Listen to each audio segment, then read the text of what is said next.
सोलापूरच्या अभियांत्रिकी महाविद्यालयाचा प्रश्न 1996 पासून भिजत घोंगडा होता।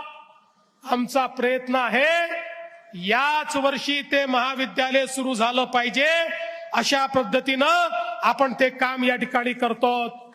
IT पार्कची आपण घोषणा केली, लगेच लोक म्हणायला लागले नुसती घोषणा आहे, नुसती घोषणा आहे।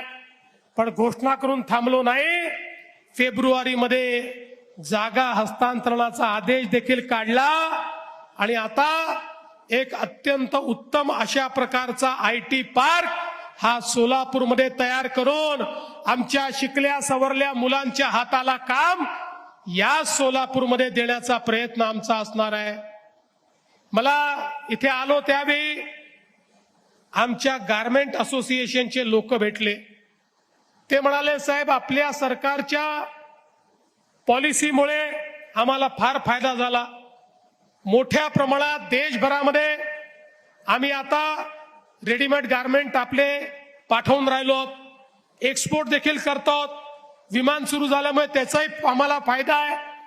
त्यांनी मला सांगितलं की आता आम्ही सोलापूरच्या गारमेंटचा एक्सपो हा दुबईमध्ये करणार आहोत। मी त्यांना सांगितलं तुमच्या दुबईच्या एक्सपोला देखील महाराष्ट्र सरकार तुमचा पार्टनर बनेल आणि त्या ठिकाणी आपल्या सोलापूरच्या गारमेंटचं प्रदर्शन आपण लावू। पण त्याच वेळी त्यांनी एक मागणी अजून माझ्याकडे केली की सोलापूरमध्ये रेडीमेड गारमेंटचा पार्क तयार झाला पाहिजे। या सोलापूरची संस्कृतीच या ठिकाणी टेक्सटाईलची आहे।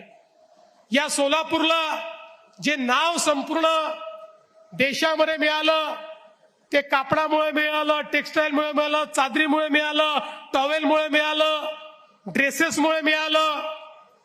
आणि म्हणून मी आज आपल्याला आश्वासित करतो, एक आधुनिक रेडीमेड गारमेंट पार्क देखील या सोलापूरमध्ये आम्ही तयार करू आणि त्यातनं इथल्या लोकांच्या हाताला काम मिळेल आणि आपल्या शहरामध्ये मोठ्या प्रमाणात या ठिकाणी समृद्धी येईल।